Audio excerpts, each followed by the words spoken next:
all of you, okay, this is no BS. Okay, you know there's Taylor Swift, right, Kevin? And there's Swifties. Okay, those are people who are fans of Taylor Swift. I am a McEwen. Okay, I have been backing this guy ever since we started this show. Every time we do the picks, who do I pick, Warren? Who do I Mike pick? McEwen. Kevin, who do I pick? Always Mike McEwen. Oh, he's Mike McEwen, and he's our guest. How are you, Mike? Oh, thanks for having me. I was actually a little worried a couple weeks ago. There's a shiny new lineup, and oh, geez, it looked like you had switched sides. Shiny new toy, and I still picked you.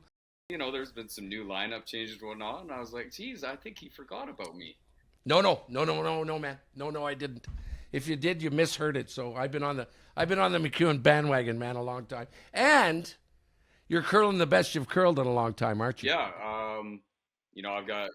I've got a great set of guys in front of me, and 100% honesty, I am personally throwing it better than I ever have in my career at 44 years old. So who knew I can still be better? So it's pretty exciting that that's still on the table for me to get better as an athlete and as a player. What do you attribute that to? Throwing the best you've ever thrown at 44. Um, you know what? I think that sort of that discovery process, that kind of digging around and trying to find a better way to do things, that exploration, that kind of excitement, and that ignited something in me. And I've got guys that are let's say about 10 years younger than me that are at that stage where they're still, I think, finding the very best in their game, obviously, and that ignited something in me to go and find that still. So just exploring new ways to do things, and that switched something in me that wasn't there a few years ago. And how are you doing? You talk about your team and your schedule, your practice schedule with the team. How are you guys doing? Everyone's. Don't worry about Gushu, okay? That was a bad move. I don't know what he did there. He should have got. I don't like that. Okay. How are you guys doing it? How are you staying together, getting along, and practicing, etc. We've changed things a little bit this year.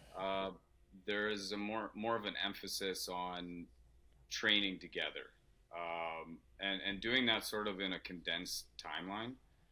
So a lot of that involves me traveling more, and going in earlier. For example, for the Nisku Grand Slam, I'll be going to Saskatchewan on Friday, and I'll train Friday, Saturday, Sunday with the guys, and we'll have Pat Simmons there working with us, and then we'll make our way towards Edmonton, towards the Grand Slam event. So that's happened a few times already this year, where I'll come in, we'll do kind of a heavy duty block of training together, and I think it's made a big difference in how our years started, and I think it's going to make a big difference in how we progress throughout the entire season. It's more. I find when I've got a lot of distractions in my life, like a little kid, I can actually hear them running around. One's having trouble getting them to bed. Right. But I find when I go into that bubble and train with the team, I don't know, it's just something that really helps me focus. So it's been cool to see how that feels this year, doing it a little bit differently. Sounds like old-fashioned hard work. Yeah, that's what it sounds like to me. And, you know what? A lot. I think I'm at the stage too where I don't need to throw massive volumes of rock. I've done that for 30 years. So I've got the volume behind me. Everything that I need to do needs to be pretty intentional at this stage in my career. So a lot of what I have tried to change probably in the last year and a half is how I approach practice.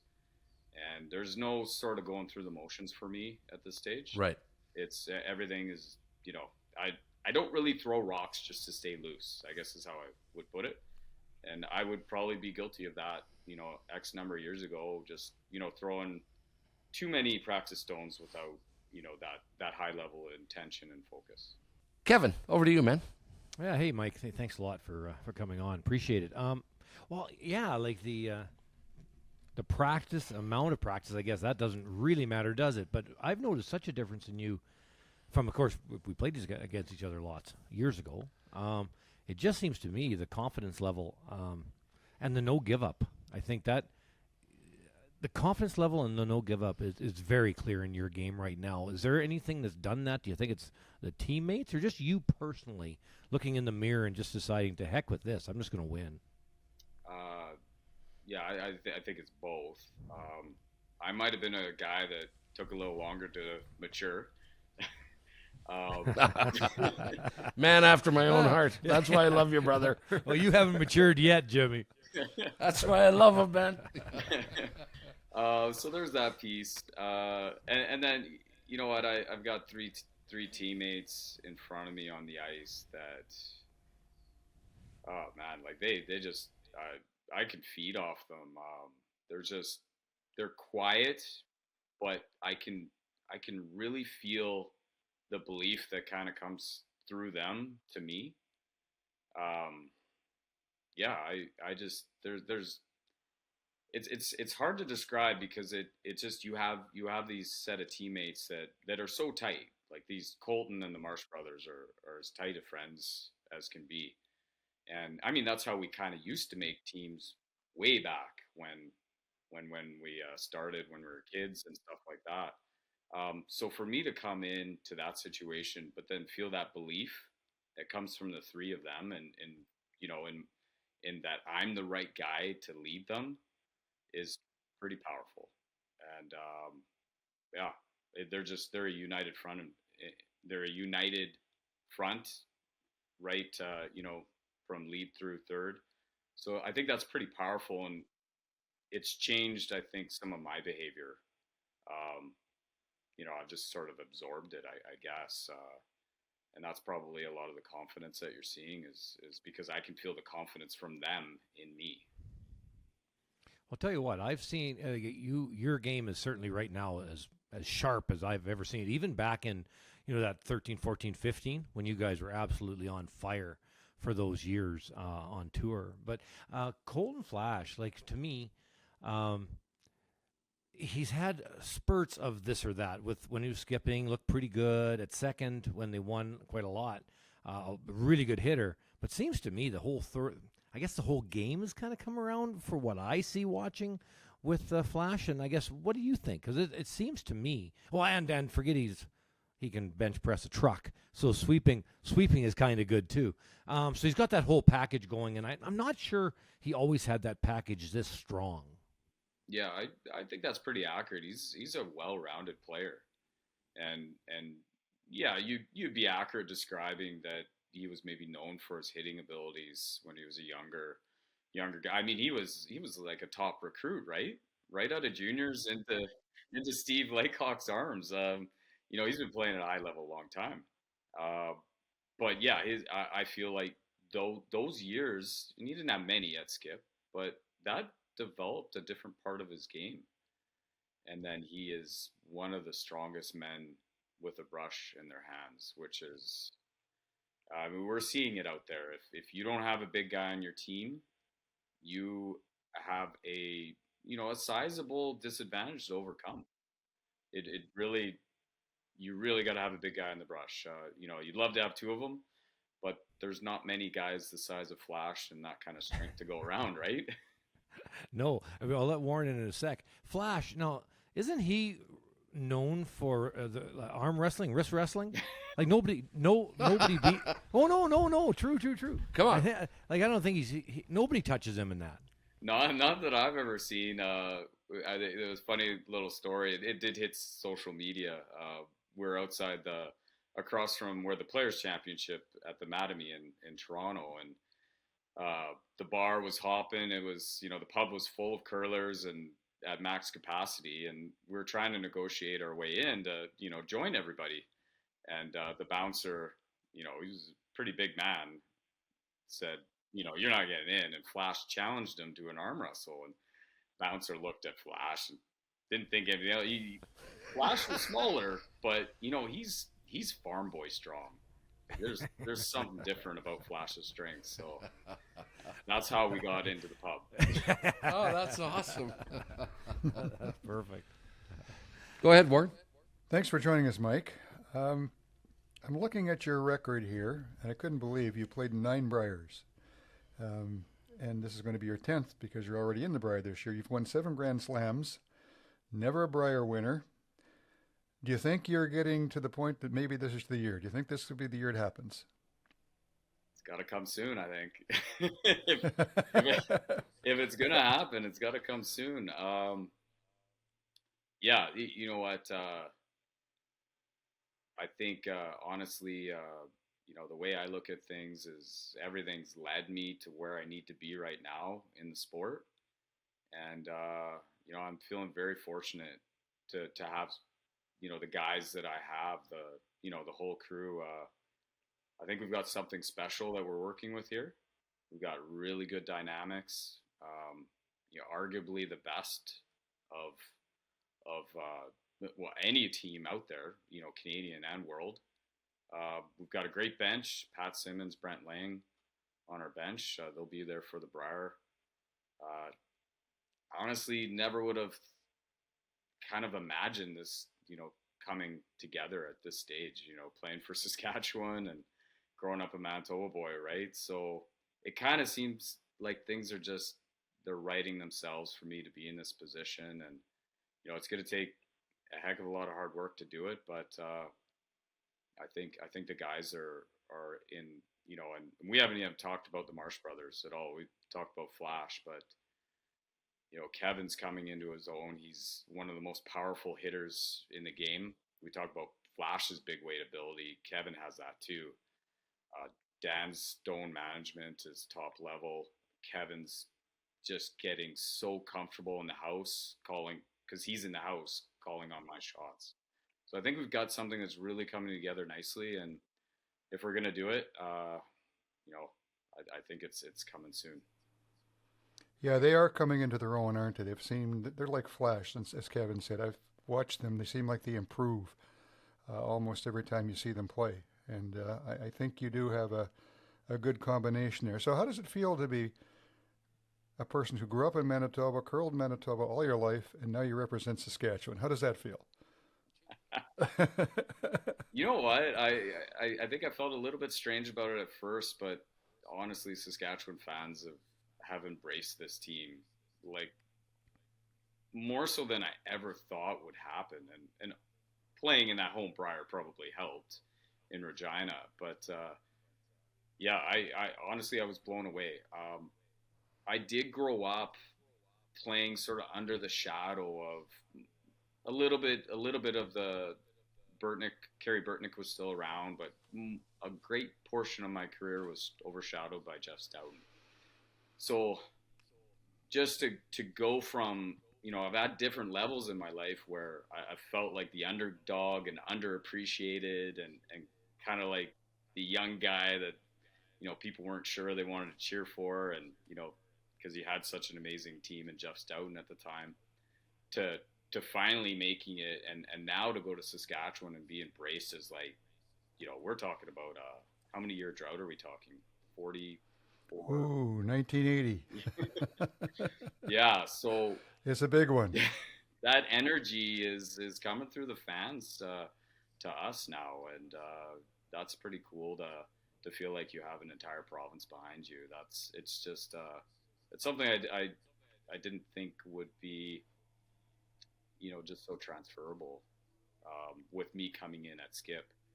But that's actually been one of the best experiences of my curling career, is feeling that Saskatchewan, that proud energy in their curling community. So this and is no gonna pressure. No pressure. No pressure to win a Brier. Yeah. So this is going to be the first year we're going to have actually 4 teams that already are known to be in the Brier besides Team Canada and 3 others. And I think the interesting thing with all 4 of those teams is you don't have to abide by the residency rules where the other 14 do. What's your thoughts on that whole process they're using now? Do you like it? Do you think it's a good idea? Do you think something should be done differently? Or is that maybe the right formula? Yeah, it's a tough one because we're trying to be everything to everyone. Yep. I honestly don't know, Warren. I wish I had the answer to that. It's definitely, um, I'm still not so sure I'm on board with two Brier pools, to be quite honest. You like playing the whole Round robin. the whole round. Well, Yeah. I'm so with you, Mike, on that Yeah. one. Yeah. How Me much too. fun was that? You go in the Brier and you get to play every single team. Like I don't know. I could be offside too, but I'm with you 1,000% on that. Yeah, and it took me a while to get into the Brier, but I did get to play a couple of those where it was where it was the full deal. Um, different experience, I think. Yeah, I was one of the guys behind relegation that kept it to 12 teams, you guys. So, and look at the abuse that we got for that, which that maybe was the answer, quite frankly. But it just didn't. It didn't. Maybe wasn't given enough time to sink in. But it's a challenge they're facing, and I'm not sure what the answer is, but I don't think they've really found it yet. Yeah, I think there's something on the horizon that's next. I'm not sure where we're taking a step from here, but it's even challenging for the teams that are in. We have the Grand Slam in Guelph, kind of mid-January, and I think we have 5 or 6 weeks off before the Brier or the first week of March. So, geez, is that a hole in the schedule that you know just shouldn't be there? Like, what are we doing as a curling community? Why is this massive hole in the schedule? It's not productive. So, Mike, that's a call. That's a call you got to make to Nick Solsky and say, Nick, there's some beautiful warm Yeah. places in the States in February. Like, there- That's right. Yeah. we should maybe have an event down there Yeah. in Yeah, February Honolulu looks good, about the middle of March or before the March. or middle of February. Yeah. Yeah. yeah. So, I mean, this is really going to highlight this for ourselves personally, being in this position the first time. But yeah, it's something we got to work on, because the schedule the way it is I don't want to. Well, it's broken. Let's admit it. Oh, okay. Well, 5 weeks is a long time, Mike, between the Slam and golf. Yeah, just the overall curling schedule from start to finish is a little bit of a broken model. You see, the reason that that's probably all developed that way is the fact of you're going back to provincial playoffs that had about 3 tiers to them. Yep. And so that virtually cleared out most of January and February.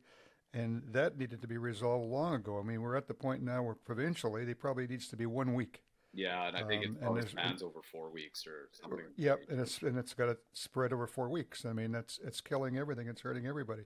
Yeah. So yeah, there's a need for some real soul searching on that whole thing going forward. I think. So I think Kevin. Well, does too. we open up a can of worms here. Yeah, good stuff. Well, that's what we do.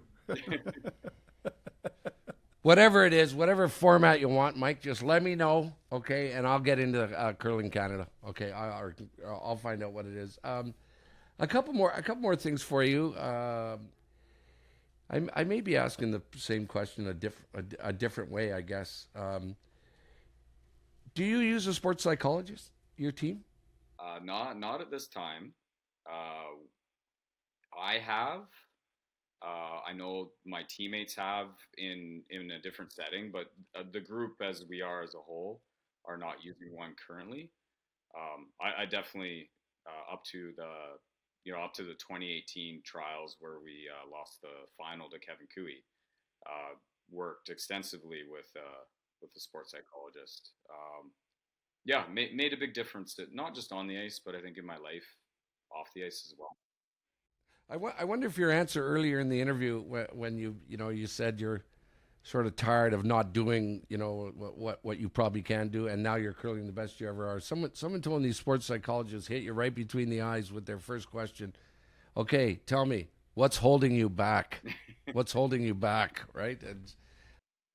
Well, yeah, no, you're right. Like you gotta overturn, turn over those rocks and pebbles, and look for answers.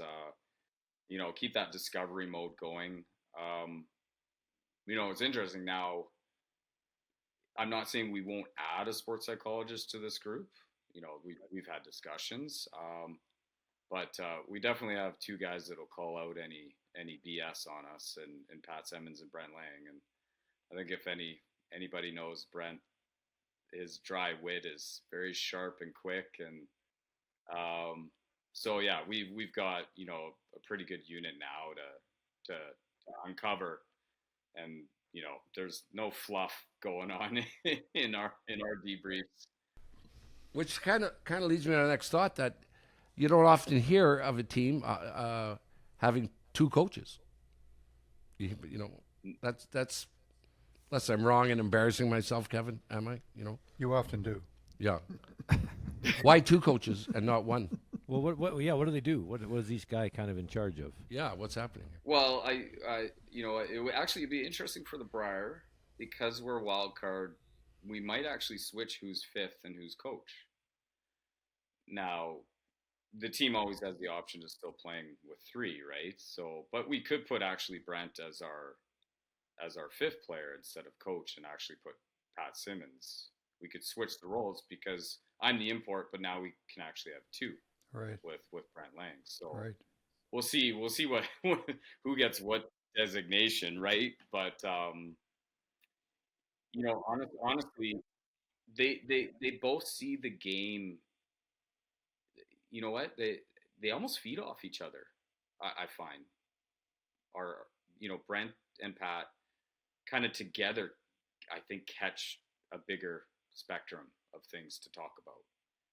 And even when we have these team meetings, often like Brent will ask a question. He already knows the answer, but these guys, Pat and Brent, are just great at facilitating conversations and getting us four really talking about it, and getting those creative juices flowing. So I think the combination of both of them works for us. If we had to put somebody on the ice as a spare player, Brent is playing in the mixed double trials at the end of December, so that would be potentially an option for us at the Brier, or something. Somebody gets sick or something of that nature. Right. There's a new sheriff in town, as we've been saying, in Nick Sulsky, with the Grand Slam. Part of me says he's like a car accident. You got to watch. Not that he's a car accident, but you got to look with what he's doing. He is right into it, man. He's right into it. Hasn't completely endeared himself to everybody.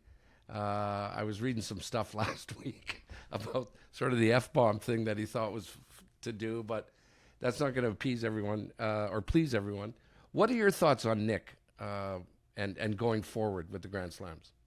Yeah, I thought we were getting close to a pivotal moment in curling, and I kind of had this feeling a few years ago that we were approaching a moment where curling needed to take a new direction. Otherwise, it was, I think, in maybe a dangerous decline type of situation. Especially, there'll be a lot of guys of my generation, the Gushus, the Jacobs. There'll be a lot of Canadian players that are going to be leaving the game in the next 2 to 6 years. And I thought personally that curling was coming to a pivotal moment. Personally, I'm happy that he's here now. Yes, is he treating this like a startup? Yeah. Startups have massive potential, though. Lots of them do fail. But I think this is a very important moment in the next kind of, I'm not sure the timeline, but probably the next 1 to 3 years for curling to make a new turn and hit a stage where we kind of get that growth into the US, into Asia, which is really needed for, I think, long-term stability, and probably, I think, with that, build up the base around that supports the really upper tier, because that's eroded quite extensively, in my opinion, from what I've seen.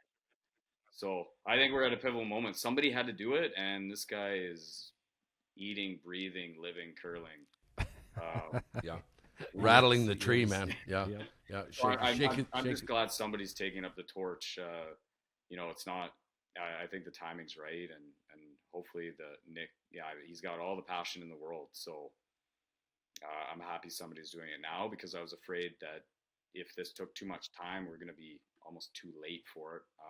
I'm interested to hear like what Kevin was seeing coming, because I was feeling as a tour player that kind of slow decline, being pulled out of the overall tour that we play and that supports the Grand Slams. And I was feeling a lot of pressure that this wasn't going to exist for, the guys coming up. I've got daughters that already, well, not my 3-year-old, but my 9-year-old likes curling. I'm thinking, what's going to be left for them if we don't change things now? Yeah, there's such big international markets, Mike. You and I, we've talked about this before, and it's an exciting potential, a lot of hard work, but you're right. Like, it's a good time for it. The growth in Asia is huge. U.S., they're building clubs like crazy. The possible expansion in India that the World Curling Federation have talked about, and just there's so much going on around the world, and just being in Canada doesn't really grow that incredible market, this potential. No. Isn't that interesting? I didn't know that, and you are the barometer, Mike. You can't speak for others. That when you said I didn't like where it was going, so I wanted you to answer, Mike. I didn't want you to do something that's going to go extremely viral in about 6 seconds. Well, I'm one of the older guys on tour, but I'm hearing it from, the guys that are Matt Dunstone's age, Brendan Bottcher's age, we're kind of late 20s, early 30s, and they're, what's, before Nick took over, it was like, what's, in 2 to 6 years' time, what's going to be there for us? And I will be wearing the McEwen team jacket, Jerome with a J, Mike, in Nisku. Okay, I'll be there, man. And I'm the 5th man.